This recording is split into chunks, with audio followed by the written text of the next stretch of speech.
একটা মিক্সির জারেতে half cup oats নিয়ে নিলাম। এবারে ওটসের একদম মিহি পাউডার তৈরি করে একটা বোলের মধ্যে ঢেলে নিচ্ছি। তারপর যতটা ওটস নিয়েছিলাম তার হাফ সুজি দিয়ে দিলাম। এইখানে একটা মিষ্টি পাকা আম নিয়েছি।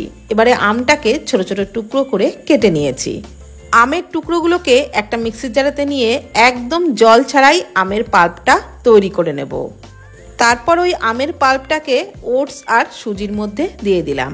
এবারে সমস্ত কিছু খুব ভালো করে মিশিয়ে নিচ্ছি। জল কিন্তু প্রথমে একদমই দেওয়া যাবে না, মাখতে মাখতে জলের প্রয়োজন হলে পরে দিতে হবে। কারণ এই ব্যাটারটা খুব কিন্তু পাতলা হবে না, একটু ঘন করেই তৈরি করতে হবে। সেই কারণে জলটা একদমই দেবেন না। আমটা দিয়ে কিছুক্ষণ মেখে দেখে নেবেন যে কতটা জলের প্রয়োজন, সেই বুঝেই জলটা দিতে হবে। তো আমি মিক্সির বাটিটা ধুয়ে, মানে যে বাটিটার মধ্যে আমের পাল্পটা তৈরি করে নিয়েছিলাম, সেটা ধুয়েই অল্প পরিমাণে জল দিয়ে ভালো করে মিশিয়ে নিলাম। দিয়ে দিচ্ছি সামান্য একটু লবণ। যে কোনো মিষ্টি জিনিসে একটু লবণ দিলে খেতে তো খুবই ভালো লাগে। অল্প একটু দিয়ে দিলাম মৌরি, 1 চামচ মতো। তারপর সমস্ত কিছু আবারও ভালো করে মিশিয়ে নিচ্ছি। এবারে ঢাকনা চাপা দিয়ে 10 মিনিট রেস্টে রাখবো। যেহেতু সুজি আছে অনেকটাই কিন্তু ফুলে উঠবে। 10 মিনিট পর দেখুন ব্যাটারটা খুব সুন্দরভাবে সেট হয়ে গেছে, অনেকটাই কিন্তু ঘন হয়ে গেছে। আর এই রকম ঘন করেই ব্যাটারটা তৈরি করতে হবে। এইবার আমি ওর মধ্যে দিয়ে দিলাম খুব সামান্য পরিমাণে একটু বেকিং সোডা। ছোট চামচের হাফ চামচ বেকিং সোডা দিয়েছি। আর ওই মিক্সির বাটিটা ধুয়েই সামান্য একটু জল দিয়ে খুব ভালো করে মিশিয়ে ঠিক এইরকম ঘনত্বের ব্যাটারটা তৈরি করে নিয়েছি।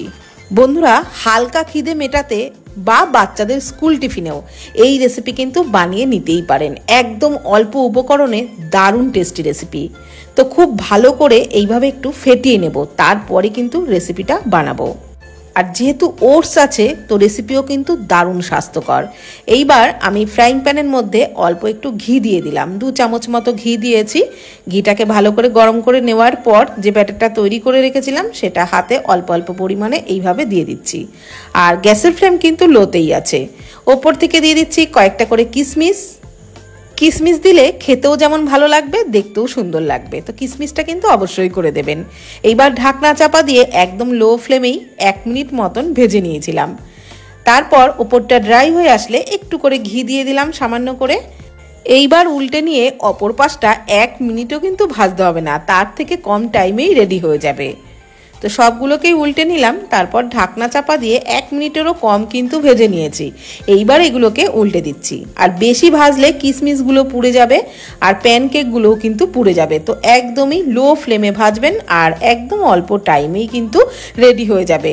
তো হাতে কম সময় থাকলেও ঝটপট বানিয়ে নিতে পারবেন, খেতেও দারুণ লাগবে। তো পাকা আম থাকতে থাকতে একদম মিস না করে এই রেসিপি ফটাফট বানিয়ে নিতে পারেন। ব্রেকফাস্টও বানিয়ে নিতে পারেন। যেদিন ঘুম থেকে উঠতে লেট হবে সেদিন তো এই রেসিপির কোনো জবাব নেই।